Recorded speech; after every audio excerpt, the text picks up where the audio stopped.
¿Cómo están? Buenas noches, bienvenidos a Hoy Nos Toca, edición de día martes. Acá estamos haciendo el programa, pero tenemos un móvil en vivo en la Cámara de Diputados de la Nación. Ahí se está definiendo la madre de todas las leyes, así le llaman a la Ley de Presupuesto Nacional.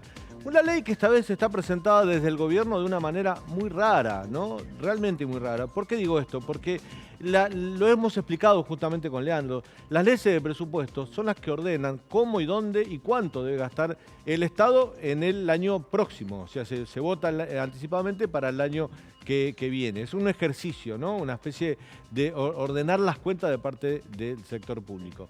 Claro que una ley que solo tiene ni más ni menos, que es mucho y es todo a la vez, no puede tampoco legislar sobre cuestiones que vayan más allá del 2023. Digo esto porque en este presupuesto hay varias incorporaciones que ha hecho el gobierno que, por ejemplo, exceden la capacidad o las posibilidades que tiene una ley de presupuesto, como es la que se está votando hoy, que se está tratando en la Cámara de Diputados, porque, por ejemplo, intenta que el Poder Judicial pague ganancias, más allá de lo discutible o no de la medida, si es constitucional o no el caso de los funcionarios judiciales, más allá de eso, del debate que se viene alrededor de la puja entre el kirchnerismo y el Poder Judicial, no es por un año, es para siempre. Entonces ya excede las posibilidades o las capacidades que tiene una ley de presupuesto. Por otra parte, le incorporaban en las últimas horas un impuesto para todos los tickets aéreos. Cada vez que usted toma un avión, sea vuelo nacional o vuelo internacional, hay que pagar un impuesto fijo de 250 pesos. ¿Para qué hacen esto? Para recaudar, supuestamente para la policía aeroportuaria. Pero la gente no da más, estamos hasta acá con 100% de inflación, con mucha pobreza. ¿No se les ocurre otro mecanismo de financiamiento que no sea tirarle más impuesto a la gente? Bueno, ese impuesto no es para el 2023, es para varios años. Entonces también excede la capacidad o lo que puede, el alcance que tiene una ley de presupuesto. También este presupuesto arregló para los camioneros, para los 130.000 camioneros, una especie de preferencia respecto a la deducción de ganancias. Esto está basado en los viáticos que cobran los camioneros cuando, por supuesto, van de un lado a otro porque hacen trabajos de a distancia, que eso no grave ganancias. Pero sí para camioneros, pero no, por ejemplo, para médicos, para enfermeros, para mecánicos, para industriales, para electricistas, para periodistas, no sé, para los compañeros que están acá detrás de cámara. O sea, cuando nos toca pagar ganancias, pagamos ganancias y lo que hay que pagar. Ahora, los camioneros no, tienen esta excepción, que nos sale como 87.000 millones de pesos al año para beneficiar a 130.000 camioneros. Yo no estoy de acuerdo personalmente que todos los salarios, sobre todo de cuarta y tercera categoría, para abajo, paguen ganancias. Me parece que no corresponde. El salario no debería gravar ganancias. Ni el de los camioneros, pero ni el de mis compañeros, ni el tuyo, ni el mío, el de nadie. Pero el gobierno ha hecho un presupuesto de amigos. A los camioneros le da este beneficio, le quita a los judiciales, como está enfrentado con los jueces, le pone a los camioneros, le crea un impuesto a la clase media, que es la que viaja en avión, recorta salvajemente todo lo que tiene que ver con minoridad, niñez, por supuesto educación, que lo hemos hablado acá en el programa, un 15,5%. Un montón de dinero le quitan a la educación y a la niñez. En un país donde más de la mitad de los chicos son pobres, en un país donde tuvimos casi 2 años sin clases. Ahí recortan y benefician a los amigos. Porque también hay beneficios para algunas provincias, porque lo que ha hecho el gobierno, lo que está intentando hacer con esta ley de presupuesto, es ordenar la interna del frente de todos. Es decir, a los que no están conmigo les saco y a los que están conmigo los ayudo. De eso se trata ese presupuesto, más allá de los tecnicismos, que respecto a si la ley de presupuesto tiene alcance para generar nuevos impuestos.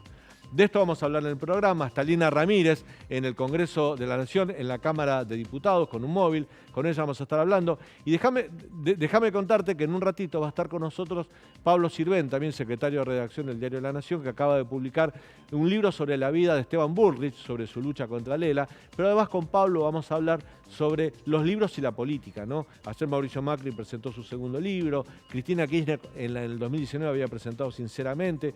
¿Cuánto influyen los libros en los políticos y en su carrera política y para qué son usados? Vamos a la Cámara de Diputados, ahora sí. Ahí está Lina Ramírez con el móvil. ¿Cómo te va, Lina? Buenas noches. ¿Cómo estás, Daniel? Buenas noches. Una jornada, te digo, maratónica, el eje central del presupuesto 2023, con muchas diferencias en varios artículos, en este caso con las oposiciones, y me acompaña el diputado Fernando Iglesias para hablar un poco al respecto, ¿no? Diputado, buenas noches, gracias por el tiempo. Se está extendiendo mucho. Hasta ahora, ¿cómo es el panorama de los debates para usted? No, bueno, que está muy clara las posiciones. Nosotros desde el PRO no hemos dado quórum. Y no solo no hemos dado quórum, sino que pensamos abstenernos, porque nos parece que hay muchísimos artículos. En general es un presupuesto que tiene algunos artículos votables, pero tiene muchos que son completamente invotables, con subas de impuestos. Nosotros nos hemos comprometido a no votar subas de impuestos, y acá hay subas de impuestos, por ejemplo, tema soja, el tema aeroportuario, y por otro lado hay también delegación de poderes al Ejecutivo y asignaciones completamente arbitrarias como las de camioneros. Todo eso claramente vamos a votar en contra, vamos a esperar poder, si llegan a la votación en particular, derribar esos artículos. Y nada, en general nos parece que necesitamos un presupuesto que encare los verdaderos problemas que tiene la Argentina, y esto es, como todo lo que hace Massa, poco, tarde y mal. Uno de los artículos positivos o no, depende de quién lo vea, era las ganancias al Poder Judicial. Bueno, ahí hay un gran debate también, porque no corresponde hacerla por la ley. Yo personalmente estoy completamente de acuerdo. Recuerdo que no fue nuestro gobierno el único que hizo, a pesar de que nosotros éramos minoría en ambas cámaras, fue nuestro gobierno el que en 2017 estableció una ley que respetaba el mandato constitucional de no afectar los ingresos de los jueces, y estipulaba que de allí para adelante los jueces no cobraban, mejor dicho, pagaban ganancias. Así que hemos sido el único sector político que ha llevado adelante una política de este tipo. En este caso no corresponde, va a tener ninguna efectividad, la van a poner en una ley de presupuesto que por definición tiene vigor por un año solo, porque es la ley del gasto de este año, y probablemente va a ser declarado inconstitucional, y forma parte claramente de un ataque muy evidente por parte del kirchnerismo a la justicia, y una represalia y una advertencia para los fallos que se vienen y los juicios que se vienen. Dani, equipo del diputado los está escuchando por si quieren extenderle sus consultas. Hola Fernando, ¿cómo te va? No Daniel estoy Santa Cruz escuchando te saluda, ¿cómo estás? Ahora sí, ¿qué tal? ¿Cómo estás? ¿Cómo estás? Bueno, yo recién en un breve comentario editorial decía que este es el presupuesto de amigos, ¿no? Porque Nos hemos quedado sin retorno justo cuando Dani estaba por hacer la pregunta. Sigo dialogando con el diputado mientras que Dale, mientras arreglamos el sonido, la comunicación. dale. El Frente de Todos pareciera que asegura, ¿no?, que se aprobaría el día de hoy este presupuesto. Bueno, yo no soy un buen porotero, así que no sé, probablemente tengan los votos. En ese sentido, el presupuesto tiene un aspecto relativamente favorable, considerando que es el presupuesto de un gobierno kirchnerista, que es un reconocimiento a la necesidad de bajar el gasto fiscal y el déficit fiscal, ¿no? Yo creo que en ese sentido es el fin de un relato. Nosotros por años hemos vivido, por décadas, ha habido la Argentina en el relato de los días más felices del peronismo. Los días más felices del peronismo terminan siempre en los días más infelices, que también son peronistas. Los grandes recortes los hizo Celestino Rodrigo en el 75, Duhalde y Remeslenikov en el 2002, y ahora estamos, y esos fueron pagos de lo anterior, es decir, lo que ha hecho sistemáticamente el peronismo es reventar la tarjeta y después tener que pagarla. En eso estamos ahora tratando de ver cómo se paga la tarjeta que ellos reventaron durante 12 años iniciales, le pasaron la bomba de tiempo a Macri. Macri logró terminar el mandato sin que la bomba le explotara, pero con grandes daños y sin poder reelegir, y ahora otra vez el tema lo tienen ellos. Así que, bueno, un aspecto positivo es que por primera vez dejamos de escuchar idioteces como que la emisión no genera inflación o que la deuda en pesos no vale, y eso es un aspecto relativamente positivo. Ahí retomamos la comunicación, Dani. Fernando, ¿me escuchás ahora? Ahora sí. Ahí está.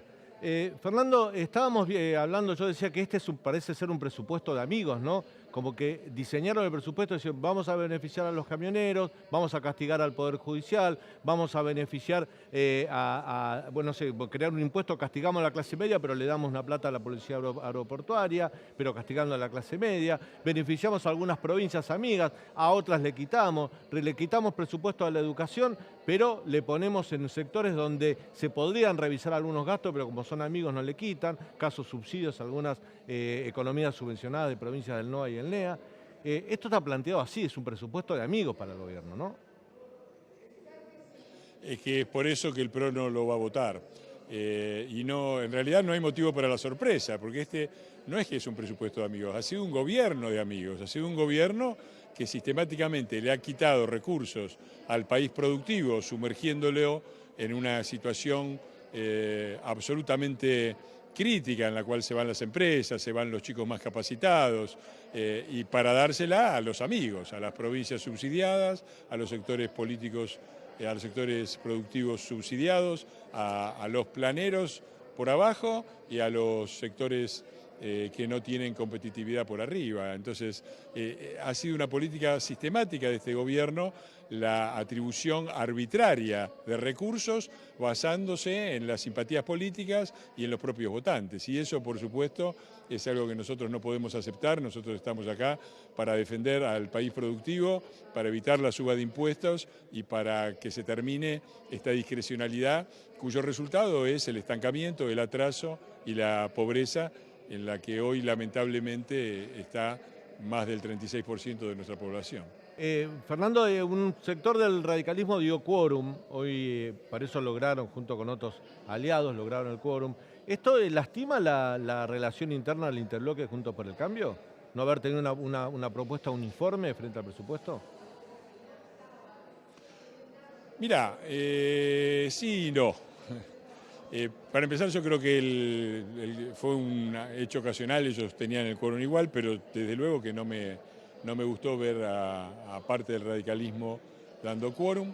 Me parece que forma parte de la diferencia que tenemos con esto. Me parece que el radicalismo va a votar a favor, nosotros vamos a abstenernos, que es desde el punto de vista de la efectividad exactamente lo mismo que votar en contra, porque el problema es de ellos que tienen que juntar los votos. Y ahí hay una diferencia, creo que hay una diferencia clara con respecto al radicalismo. Después, para saldar estas diferencias van a estar las PASO, por eso hay que defenderlas, para que sean los ciudadanos argentinos los que decidan qué tipo de oposición quieren frente al gobierno. Porque es cierto también que las cosas que nos unen, el proyecto de un país republicano, sin corrupción, abierto al mundo, donde la gente viva de su trabajo y no de subsidios, nos une a todos los que formamos parte de Juntos por el Cambio. También es cierto que tenemos diferencias con respecto a las actitudes a tomar, con respecto al gobierno, a la velocidad en que se necesita hacer los cambios y a su profundidad. Yo, que formo parte del PRO y que estoy convencido de que tenemos que hacer cambios rápidos, profundos y no tener ningún miedo a enfrentarnos con este gobierno, tengo mis candidatos, el radicalismo tendrá los suyos y después, si logramos defender las PASO, serán los ciudadanos los que elijan primero qué oposición quieren tener al peronismo y después si quieren que gobierne el peronismo o la oposición. Diputado, Sergio Massa, el ministro de Economía, decía antes de que se vote el presupuesto que si se rechazaba este presupuesto, como sería el segundo año consecutivo que eso sucedería, habría un shutdown de la administración federal, es decir, como pasa en Estados Unidos, un cierre de la administración federal y no se podrían pagar salarios a empleados públicos ni tampoco jubilaciones, entre otras cosas. ¿Esto es así? Mire, estos son los chantajes de masita que nos quieren poner siempre en el mismo lugar, en el lugar de los destructores, de lo que nosotros hemos cumplido con nuestra responsabilidad. Hemos sugerido muchísimos cambios, por ejemplo, el cambio de que en el caso de que la inflación supere lo que está presupuestado, el gobierno no pueda disponer libremente de esos recursos, sino que tenga que volver a tratarlos acá en el Congreso, y otra serie de cambios. Y otros cambios no los hemos logrado. Si a Massa le preocupaba tanto esta posibilidad, lo que tenían que hacer era aceptar las propuestas de la oposición. No lo hicieron, bueno, se verá en la votación si ellos logran reunir los votos positivos, porque acá lo que cuentan son los votos positivos con respecto al número total de presentes, y la responsabilidad es toda del gobierno. Si no, ya saben, tiene que traer un presupuesto que sea razonable. No es razonable, por ejemplo, hablar de un 60% de inflación, cuando todos sabemos que probablemente vamos a estar en los 3 dígitos o muy cerca, no en la hiperinflación, pero sí en la superinflación. Gracias, Fernando. Te mando un fuerte abrazo. Sé que volvés a la sesión y esto va para rato. Creo que votan a la madrugada, ¿no?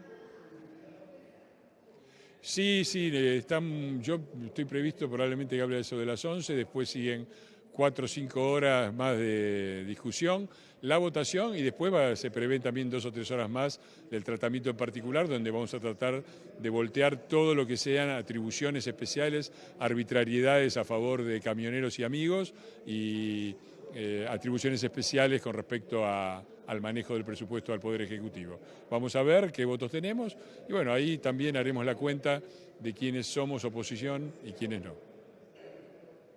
Gracias, Lina. Volvemos con vos en cualquier momento. Gracias, Fernando. Fuerte abrazo. Leandro, presupuesto que tiene, como hablamos recién con el diputado Iglesias, tiene algunos sectores privilegiados. El caso de esto que metieron sobre la hora de camioneros, crea impuestos, ¿no? Esto lo podemos hablar ahora con un diputado del oficialismo. ¿Puede una ley, vuelvo a insistir con esto, una ley de presupuesto que ordena, dice cómo y dónde y cuánto hay que gastar en el Estado Nacional durante un año, puede generar un impuesto que va más allá del año, por ejemplo, el impuesto a las tasas aéreas? Bueno, teóricamente no, habría que ver en los tribunales si es constitucional o no. Lo que sí, eso viola la ley de administración financiera porque requiere no solo de mayorías especiales, 129 votos a favor, sino que se trate por cuerdas separadas, es decir, por un proyecto de ley específico. Te vamos a contar un poquito, Daniel, cuáles son los elementos más polémicos de este presupuesto. Es un presupuesto que cuando lo presentó Massa dijo que era un presupuesto realista, estipula una inflación para este año del 95% para 2022, pero para 2023 del 60%. Un dólar oficial que el año que viene, cuando termina el año, según el presupuesto, tendría que estar en 269 pesos con 90 centavos y un crecimiento del PBI el año que viene 2%, es decir, se enfría la economía. Ahora, este 60% de inflación es lo más cuestionado por la oposición y realmente es muy poco probable que el año que viene tengamos 60% de inflación, a menos que haya un plan de estabilización, algo que todavía el gobierno no mostró, ¿no es cierto? Pero te voy a pasar a detallar cuáles son los elementos más polémicos que introdujo Massa en el presupuesto.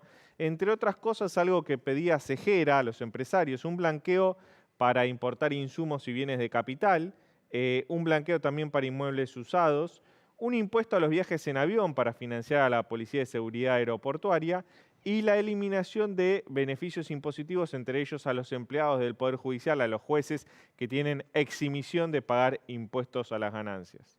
Bueno, muy bien. Volvemos con Lina Ramírez a la Cámara de Diputados. Está con el diputado Eduardo Fernández del Frente de Todos, del bloque oficialista. Lina, adelante.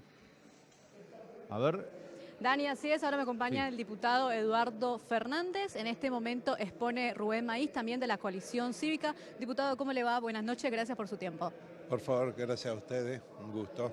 Me gustaría arrancar preguntándole, después de darle el pase allá a nuestros compañeros en el piso, un poco sobre cómo está en este caso el proyecto, digamos. Ustedes tienen como bastante esperanza, ¿no?, de que se apruebe durante la jornada de hoy. Yo como miembro de la Comisión de Presupuesto y todos los compañeros y compañeras hemos trabajado arduamente para conseguir un trabajo, se han incorporado muchos artículos, la mayoría de ellos de consenso y seguramente va a haber algunos artículos que van a ser discutidos en particular y que son esa visión de Estado que tenemos cada una de las fuerzas políticas. ¿Cuáles son los artículos que usted piensa que por ahí hay más rechazo, ¿no?, que son 15 por lo menos, que ya habla la oposición al respecto? Sí, seguramente son los que se refieren de otorgar al Estado Nacional la posibilidad de renovar algunas cargas tributarias, seguramente el impuesto a las ganancias a los jueces también es uno de los artículos que puede ser discutido. Y en los otros vamos a ir encontrando consenso. Tengo la seguridad que van a ser 3 o 4 artículos los que van a centrar el debate ahora cuando terminemos la parte general. Bueno, Dani, ¿el diputado los está escuchando? Diputado, buenas noches, Daniel Santa Cruz los saluda. Nos preguntábamos si esta ley de presupuesto, con el tema del gravamen de ganancias al Poder Judicial, con el tema del impuesto a los aviones, bueno, a los vuelos, a cada ticket que se vende, con el tema de las excepciones que hay para camioneros, ¿no está excediendo las propias límites que tiene una ley de presupuesto? Le pregunto esto porque la ley de presupuesto es para ordenar el gasto 2023, dónde, cómo y cuánto gastar. Y acá se están creando impuestos y excepciones que van más allá del año que viene. Si esto no se puede judicializar después, pueden tirar para atrás en caso que lo aprueben. El presupuesto es de recursos y gastos. En el ordenamiento de los recursos, el Parlamento Nacional y originalmente la Cámara de Diputados puede establecer readecuaciones de impuestos, la creación de lo que llaman un impuesto a los pasajes aéreos, en realidad es una tasa que va a ser aplicada para dotar a la Policía de Seguridad Aeroportuaria de los elementos necesarios y que antes estaba y se encargaba la Fuerza Aérea de hacerlo y había un impuesto especial que ya no está vigente. Así que no vemos mucho problema en ese sentido. Y lo de ganancia es romper un acto de inequidad que ya lleva muchos años tratándose. El tema de ganancias al Poder Judicial, el kirchnerismo tuvo mayoría en ambas cámaras durante mucho tiempo, cuando Cristina era presidenta. ¿Por qué no lo hicieron en ese momento? ¿Por qué no crearon una ley especial? Porque a lo mejor hacerlo ahora, usted sabe que los jueces lo pueden declarar inconstitucional porque hay un bloqueo constitucional a que el Estado regule los salarios, digamos, hay como derechos adquiridos, hay una interpretación. Yo creo que todo el mundo tiene que pagar ganancia o nadie tiene que pagar ganancia en cuanto a los trabajadores. No debe haber excepciones, pero no sé si es viable esto que están planteando ustedes. ¿Y por qué no lo hicieron antes? ¿No? Viable, viable, es totalmente. Y si es una injusticia, ¿por qué no lo hicieron antes? Bueno, primero viable es viable, está dentro de los marcos legales.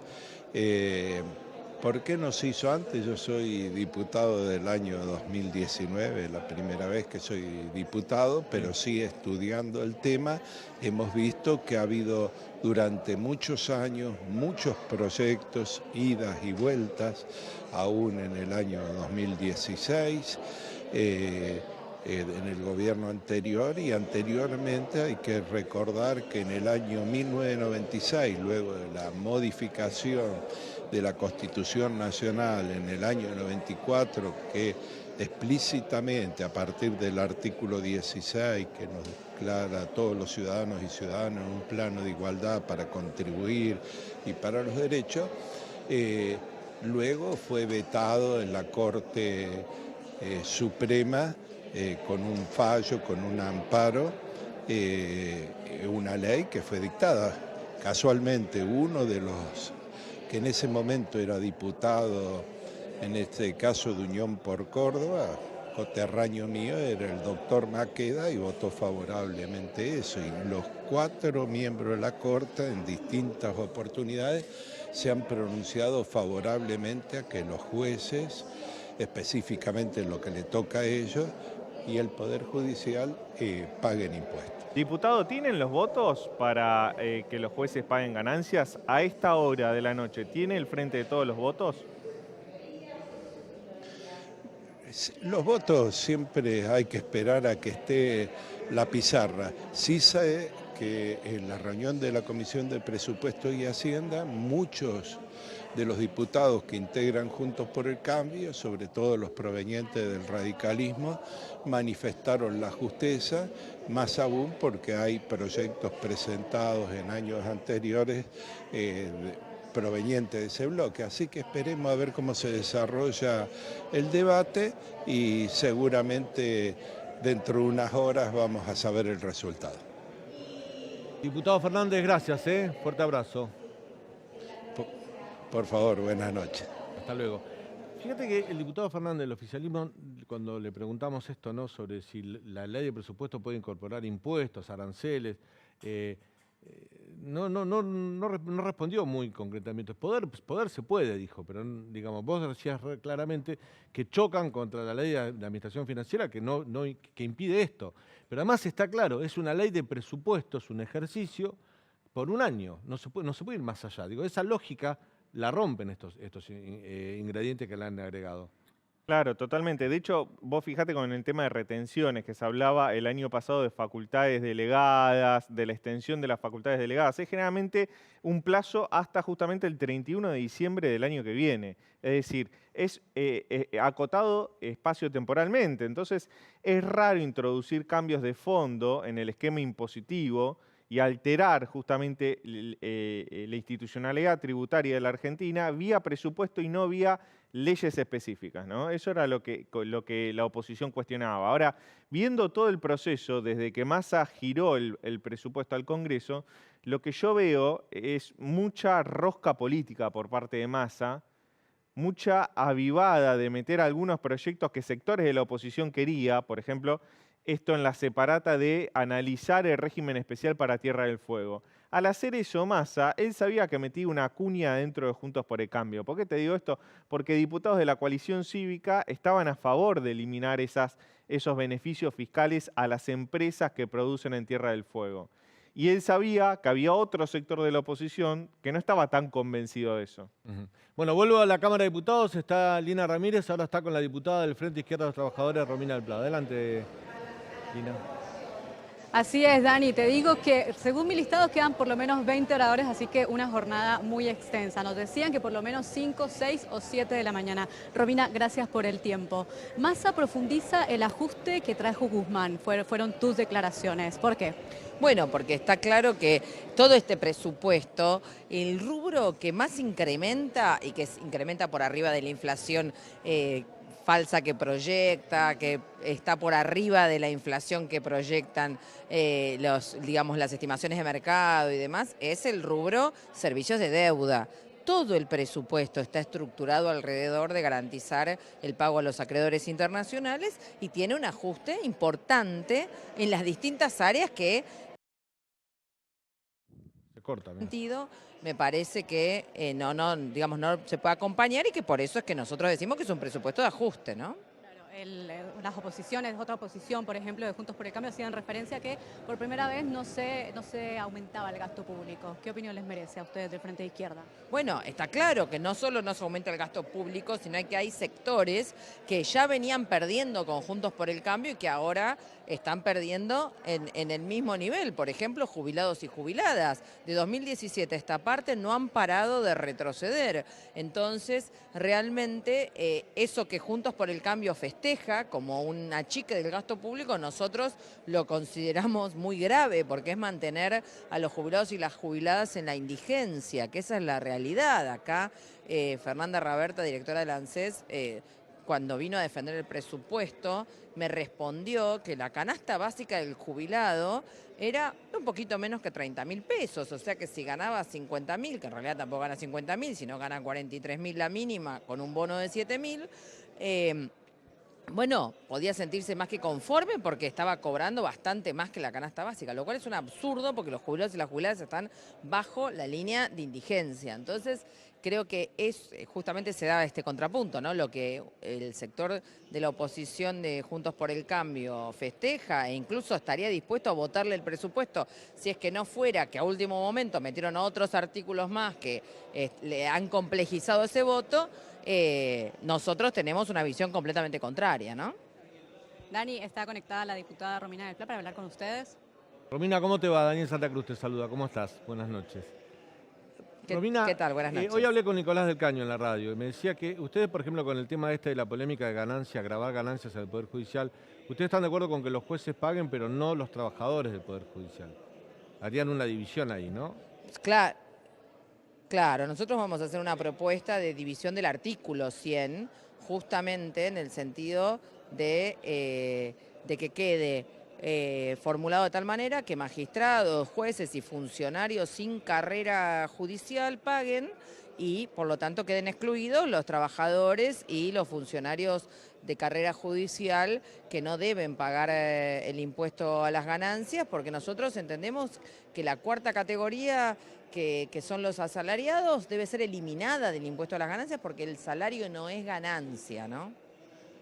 Romina, recién decías que Massa profundiza el ajuste que empezó Guzmán.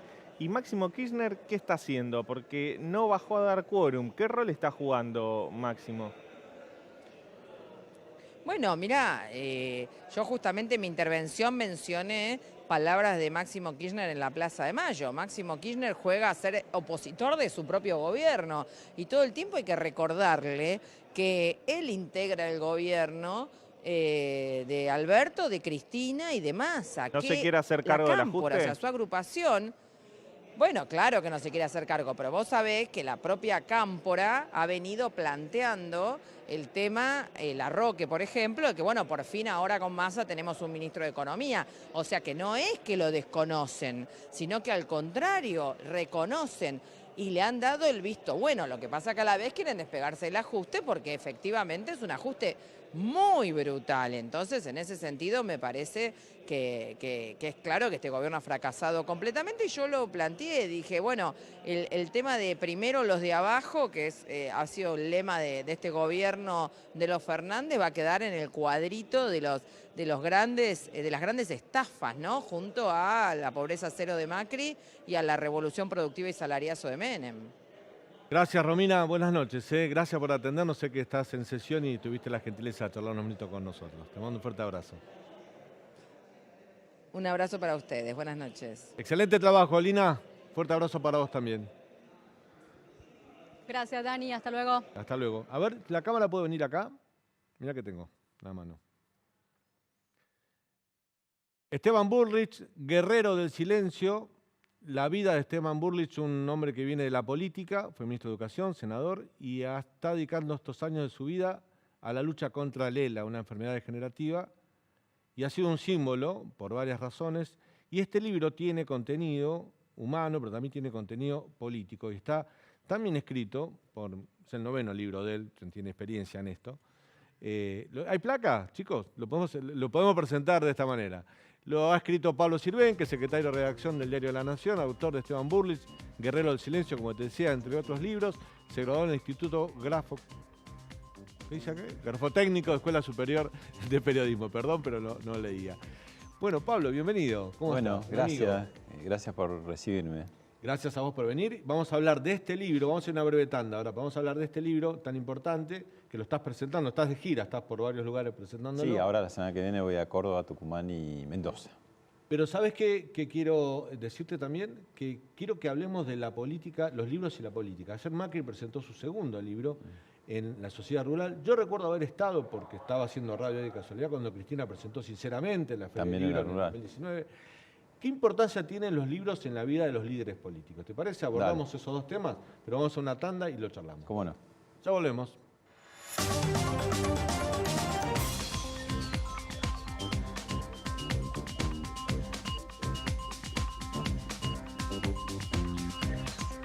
Situación, vos vas a la casa y vos decís, se respira alegría, la vida sigue normal en esa casa. A ver, le ponen en el cuerpo a la adversidad y claro, al haber chicos y jóvenes, me parece que ella, María Eugenia Sequeiros, Uke, le dicen todos, le pone mucha garra y le pone una alegría que a mí me parece que no es impostada, porque bueno, están los chicos y además la actitud de él, como él, ella me dice, se queja tan poco y a veces dice, bueno, yo necesito estar solo también porque está ante su computadora con mail, con WhatsApp, viendo videos, comunicándose, ¿no? Entonces, y además con una convicción de que lo va a superar, ¿no?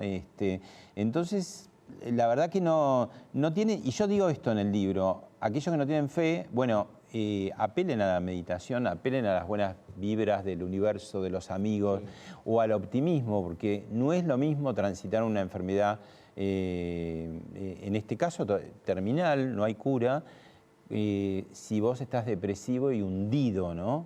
porque es importante el transcurrir también. Entonces digo, una persona con por decir, un cáncer que es más habitual, esta es una enfermedad afortunadamente bastante esporádica, se calcula que debe haber unos 3.000 casos en la Argentina, un mismo caso de cáncer de una persona con optimismo y otra depresiva, bueno, sabemos quién va a transcurrir mejor la enfermedad y quién va a vivir un poco más. Seguramente no se va a curar, pero sí es importante esa actitud. Y él, viste que tiene justamente en la remera, ¿no? Esto que dice, por ejemplo, me define la actitud, ¿no? La actitud es muy importante. No, aparte tiene ya hasta cierto humor para transitar. No estoy borracho, dice. Claro, él tiene una remera, se saca foto y dice, no estoy borracho, tengo ELA. Claro, porque al principio, cuando nadie sabía, ni él sabía bien lo que tenía y arrastraba algunas palabras, decían, bueno, se levantó una mala siesta, tomó de más, ¿no? Eso decían desde el Congreso, sí. Pablo, Guerrero del Silencio, el libro de Esteban Burlis, Editorial Planeta, lo estás presentando, ahora te vas al interior, Córdoba, Tucumán.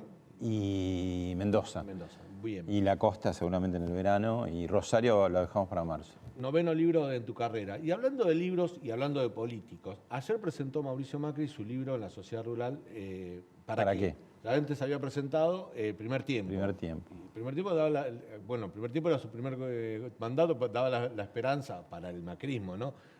O la idea de que puede haber un segundo tiempo. Y ahora en la bajada de le pone para el segundo tiempo. ¿Para qué? ¿Qué hacer para el segundo tiempo? Y yo recordaba el otro día con Leandro cuando Cristina presentó Sinceramente, que también fue un éxito editorial, se vendió mucho, sí, Sinceramente. Mucho. Muchísimo. Y mira, el año 2019 fue el libro más vendido y el libro más vendido del año pasado fue ¿Para qué? Perdón, el Primer Tiempo. Y ahora ¿Para qué? Está primero. O sea, ya arrancó en poquitos días de que ¿Pero llegó. quiénes compran esos libros? ¿Los convencidos, los seguidores? ¿O un libro le puede llegar a un público que no puede llegar de otra manera? Yo dudo que alguien que no vota al kirchnerismo compre Sinceramente, o que un kirchnerista compre ¿Para qué? De Macri. La verdad que dudo de eso. Bueno, quiere decir que son dos audiencias importantes, masivas, sí, ambas, ¿no? Y además me parece que estamos otra vez en una etapa de avidez del libro político. Y yo te diría que dentro de eso, de ese campo, hay como una especie de alfonsimanía, ¿no? Con la película de 1985, pero también con el libro ya de hace rato de Torre, de Temporada en el Quinto Piso, y ahora el libro de Gerchunov de El Planiferio Invertido, ¿no? Los dos tienen nombres como extraños, pero caminan bárbaro, ¿no? Y bueno, sacó justamente, vos decías, Silvia Mercado, el presidente que no quiso ser. Es decir, hay como una avidez y yo supongo que con el año electoral esto se va a pronunciar más. Ahora, en el caso de Macri es interesante porque, digamos, Cristina Kirchner pareció un one shot, ¿no? Que no se le ocurrió a ella, no sé si al mismo de Alberto fue el que le dio la idea. Anduvo muy bien, pero no se ve que siga despuntando ese oficio. Y en Macri es sorprendente, en su momento con Iglesias Silla y Pablo Abeluto, ahora con Abeluto solo. Bueno, nuevamente, y además tiene ya muy avanzada la biografía del padre, ¿no? Que esa me parece que todo el mundo va a estar viendo que dice. Ahí, hablando de Moro, ahí hay algo de eso, ¿no? También claro, una relación muy conflictiva con el papá. Es extraño, y si a esto le sumás, que no es político, pero la mujer de Macri, Juliana Aguada, acaba de sacar un libro de bienestar, de cocina, de jardinería, que además cuesta 9.900 pesos, claro, ¿no? Es caro ese libro. Pero digo, se abrió ahí una beta rara, ¿no? Que les va bien, porque además, bueno, le permite a Macri incluso hablar desde otro lugar. Ayer era como una especie de rockstar. Acordemos que él fue, antes que político, una celebridad de las vidrieras, con sus salidas, el jet set, después como dirigente deportivo en Boca y finalmente como presidente. Y ayer hablaba, me parece, desde esa zona donde decir, puedo decir y... O sea que yo escribí, incluso la semana pasada hice un análisis para el diario sobre el Macri, y yo decía que este Macri, por lo menos en esta oportunidad, con este libro, encontró su zona de confort dentro del espacio opositor. Como se puso un poco patriarcal, como diciendo, bueno, yo ya fui presidente, no soy candidato. Y los observo a todos de arriba y los aconsejo y no entra en peleas. Salvo a Manes no le ha contestado a nadie, ni siquiera a Carrió, que lo castigó duro por el tema del espionaje, ¿no? Sí, está como en un lugar cómodo de árbitro y habrá que ver si en algún momento juega o no ese segundo tiempo él. Seguramente, como es muy pragmático, verá los estudios, ¿no? De mercado, a ver qué dicen. Pero la verdad que da un poco la sensación, uno diría, que se inclina más hacia Patricia Bullrich, ¿no? Sí, lo dijo, de hecho en una entrevista dijo, la veo a Patricia presidente. Sí, sí, sí. ¿Bien? Ahora, Pablo, en la época de las redes sociales, de internet, de TikTok, donde los políticos también incursionan en esas áreas, ¿por qué te parece que siguen eligiendo el formato libro para expresar sus ideas, su programa, su mirada sobre la sociedad? Yo creo que el libro lo que tiene es, tiene otro ritmo, ¿no? Nosotros estamos acostumbrados, bueno, todos a tener impacto inmediato, porque ahora se está viendo, o si escribimos un artículo se sube enseguida a online y a la noche está en papel, después, ¿no? Y rápidamente, el libro lo tenés que entregar 1000 años antes, sale y el día que sale, la semana decís, no pasa nada, y cuando te empezás a olvidar empieza a volver. Creo que es como una zona de prestigio el libro todavía y que permite, bueno, Cristina Kirchner lo presentó 18 millones de veces en todo el país, tenía Figueras, que era el partener siempre, y da esto, ¿no? Esta posibilidad, ayer lo presentó en La Rural, después hay comentarios, Es ¿no? un instrumento de actividad política, o sea, vos vas a escuchar Macri, ponerle que ahora está en Estados Unidos, pero viene, va a Córdoba a presentar su libro. La gente va a escuchar a ver si Macri es candidato, qué dice de Alberto, qué dice. La verdad que es un instrumento, la presentación del libro, la excusa de presentar el libro, termina siendo también la excusa para tener un acto político. Y además te obliga un poco a nosotros los periodistas, digamos, cuando vaya haciendo esa gira, a decir, bueno, el temario está acá, ¿no? Y realmente te da letra, porque vos decís, a ver, esto cómo es. En ese sentido, me parece que... Y él se encuentra como cómodo en esa situación, ¿no? Yo lo veo cómodo, lo veo alejado de lo que era Durán Barba, por ejemplo, el Durán Barbismo, los globos amarillos, la felicidad, el baile, y lo veo más enfocado en una realidad cruda, dura, por eso dice acá no podemos ser tibios, que no nos corra los progres, está con un discurso más de barricada. Nosotros también venimos a decir, se lo contaba a Leandro ayer con un analista político acá, que charlamos de eso, que yo creo que a lo mejor desde su no candidatura construye una candidatura, ¿no? Sí, o puede ser lo que ha pasado en grandes partidos políticos, ¿viste? Salvando la distancia, no quiero hacer ningún tipo de comparación, pero un poco... Después no funcionan, ¿no? Cuando los líderes son tan grandes, el caso más prototípico es el de Perón y su fallida experiencia con tener un presidente vicario, como fue Cámpora, 49 días. Bueno, Cristina Kirchner con Alberto. Pero bueno, delegar ese poder, ¿no? También pasó en el radicalismo, ¿no? Ricardo Balbín con Ilia, ¿no? Le pasó un poco a Alfonsín con De la Rúa, ¿no? Ese chisporroteo. Pero no se lleva bien el líder cuando está fuera del poder. Perón era Perón. Claro. Delegar su poder no era fácil, porque era Perón. Cristina es Cristina. Delegar el poder de Cristina en Alberto, por más que se esté en la fórmula, no es fácil. Alfonsín también era un peso pesado que no podía delegar lo que lograba él como figura política para Argentina. ¿Macri es eso o de alguna manera está más equiparado al resto? Bueno, a ver, el desafío grande para mí, ¿no? Si vos me preguntás a mí, el desafío grande, ya pasó varios desafíos. Es decir, haber podido terminar el gobierno, siendo un gobierno no peronista, sacando la década infame, karma, ¿no? 92 años de que Marcelo T. Alvear era el último. Bueno, ahora fue Macri en 2019. Yo creo que la otra asignatura pendiente es no repetir la historia de esos liderazgos mesiánicos que decís, bueno, sin mí nada. Yo me gustaría más un poco el esquema de la coalición en Chile, que fue la primera, ¿no? Con Aylwin, después Lagos, después Bachelet. Como decir, bueno, parte de la institucionalización de Juntos por el Cambio es que pueda dar ese paso, ¿no? De que sea otro, no siempre el mismo. Porque si no, de alguna manera estás espejándote con Chile Cristina. Tiene mandato de 5 años y no puede ser reelecto. Y no puede ser reelecto, también exactamente. eso ha favorecido...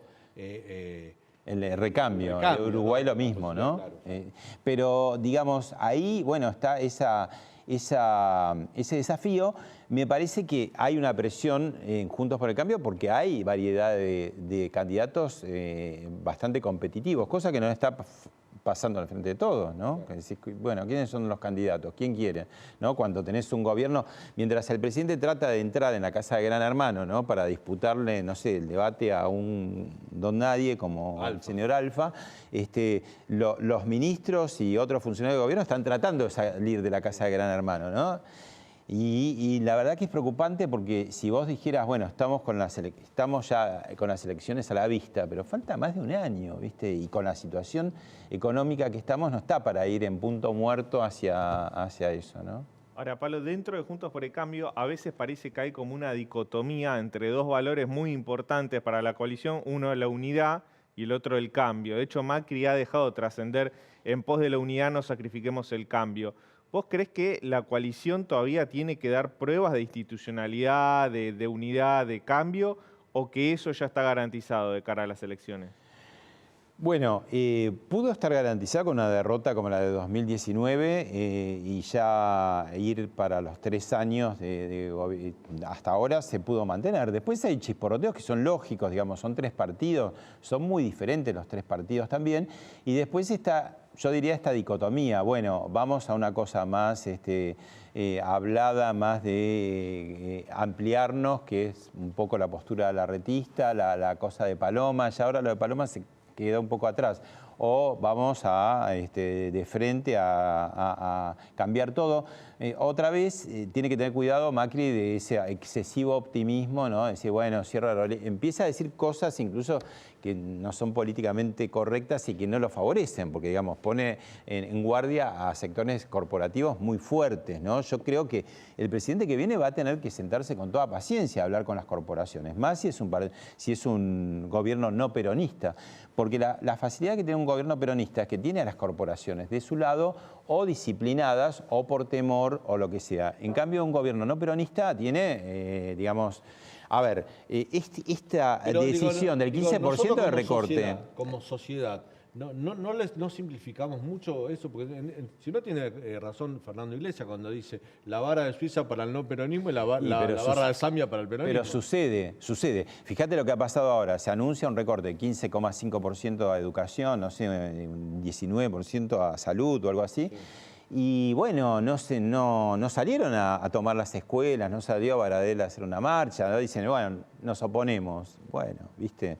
Se nota mucho, como se dice en las redes sociales, se nota mucho, pero eso es así, digo, va a ser así. Entonces, digo, en algún punto esa cosa que tiene la reta de decir, bueno, vamos a conversar, es esa dicotomía, que la conversación no se interprete como debilidad y que del otro lado tampoco digas, bueno, no, voy a romper todo y avanzo, porque no sucedió, digamos, cuando la otra vez, ¿no? Entonces, es un gran desafío. Muchos decían, vos nombraste recién la polémica con Gran Hermano, que el presidente y su vocera, digamos, Cerruti, sí. Gabriela Cerruti, se metieron ellos en la polémica. Claro. Muchos decían, ojo con esto, incluso el dirigente de la oposición, dicen, ojo con esto, que es para distraernos de los graves problemas, la inflación, la pobreza y todo. Siempre lo hizo el peronismo, bueno, ¿no? Vamos a suponer que sea esa la estrategia. Uno dice, bueno, el Che les dio resultados, porque estuvimos hablando una semana de eso y no de los problemas reales. Pero la figura del presidente se ha deteriorado aún más con esta polémica con Gran Hermano. O sea, lo desdibuja muchísimo Alberto Fernández. Sí, yo creo que, bueno, ya está desdibujado y está haciendo como una especie de albertismo, yo diría, ¿te acordás? Entel residual, que decían ya había cerrado, bueno, como un albertismo residual que nunca nació y ahora, bueno, dice, nombro a las ministras y no llamo a la vicepresidente, le moja la oreja desde el coloquio de ideas diciendo el tema de las coimas, le vuelve el tema de las coimas del lado de Gran Hermano, ¿no? Que uno diría, ¿quién está en el control central de Gran Hermano? ¿Cristina? Porque decís, justo le vuelve lo mismo, ¿viste? Y lo desdibujado, y sí, yo te diría, del momento de mayor imagen positiva, que fue cuando tenía sentado a Kicillof y a Larreta en plena pandemia, a partir de ese momento el derrape fue total, pero nunca pareció importarle, ¿no? Como pero al mismo tiempo está, digamos, de vuelta con la idea de la reelección, ¿no? Es sorprendente, el peronismo siempre te sorprende y siempre tira estas bombas de humo continuamente y bueno, nosotros no tenemos más que seguirlas y además ahora están las redes sociales, ¿no? Esto es, todo el tiempo producen así como humo para, bueno, no hablar de los temas importantes, ¿no? Lean. Si tuvieras que, esto es un poco fuera de agenda, pero es parte de lo que veníamos hablando de los libros y los políticos. Si tuvieras que elegir un político en activo, que decís, esta historia me parece que es interesante para leerla, contarla, proponerla a una editorial, ¿hay alguna de algún político en activo que te interese o...? De hoy en día, y no sé, ahora no me estoy recordando mucho, porque hubo libros, ¿no? De los distintos, digamos, tampoco es que el radicalismo está con un momento con figuras de la talla de lo que es Alfonsín. Creo que de otros líderes que ya han pasado, bueno, Frondizi, si Alfonsín tuvo si lo agarra un Gerchunov, me parece que Frondizi es una figura que quedó como trunca en un momento, y el macrismo parecía que lo quería agarrar, pero no se atrevió, no le interesó, quiso empezar una historia, y había un entronque que podía ser desde Frondizi, salvando las distancias intelectuales, porque Frondizi fue un gran político intelectual, de gran cultura, ¿no? Pero de hoy en día tampoco tenés como esa figura. Estamos atravesando una crisis y decir, bueno, ¿cuál es esa figura? También puede ser bueno para no decir, bueno, lo mesiánico, ¿quién nos salvará? Ahí nadie nos va a salvar más que nosotros. Bajemos un poco los cambios, pero esto se arregla, digamos, charlando los temas, como es en todos lados. Justamente lo que falta en la política argentina desde hace muchos años, ¿no? Charlar y solucionar los temas. Parece que permeó mucho las redes sociales en la chicana, en el insulto, en te pongo un título, ¿viste? Se mediatizaron, se volvieron muy histriónicos los políticos y perdieron, digamos, lo que es la parte más gris, que es la que, para que los votamos, que es que arreglen los temas del Estado, ¿no? Claro. Nadie está pensando mucho en eso, ¿no? A ver, Pablo, para despedirte. Guerrero del Silencio, a ver un planito, chicos, si son amables. Esteban Burles, Guerrero del Silencio, el último libro de Pablo Sirven, ¿eh? Así que pero muy recomendable. Pablo, un gusto tenerte siempre. Sabes que bueno, muchas gracias. Casa. Podés venir cuando quieras. Muy cómodo por venir, la Pablo. conversación. Gracias por venir. Muy interesante todo. Bueno, nos estamos yendo, me voy con esta, ¿no? Desde acá. Nos estamos yendo. Mañana a las 9 de la noche, como siempre, aquí en el canal de la ciudad. Te esperamos para contarte todo lo que sucede en Argentina y en el mundo. Gracias por habernos acompañado. Hasta mañana.